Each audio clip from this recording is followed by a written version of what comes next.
ఓ ఏంటిది సగ్గుబియ్యం వడియాలా? ఓ ఇవాళ మా ఇంట్లో సగ్గుబియ్యం వడియాలు పెడుతున్నారు.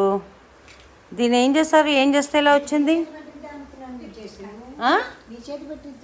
అవునమ్మా, యూట్యూబ్ స్టార్ట్ అయినప్పటి నుంచి నాకు పనులే పని చెప్తున్నారు అందరూ. చెప్పు, ఎలా పెట్టావు? బియ్యం సగ్గుబియ్యం రాత్రి నానబెట్టాను. సగ్గుబియ్యం నానబెట్టాము. అది తెల్లప్పుడు నానిపోయింది. బియ్యం ఒకటికి 6 చుక్కలు నీళ్లు పోసాను స్టవ్ మీద. కుక్కర్లో నీళ్లు పోసి పెట్టి, కుక్కర్ అది ఏదో గిన్నె, పెద్ద గిన్నె, నీళ్లు పోసి పెట్టి ఆ నీళ్లు మరుగుతున్నాక ఈ సగ్గుబియ్యం అందులో వేసేసాను. అంతే, అడుగట్టుకుంటూ తిప్పుకుంటూ పోయాము.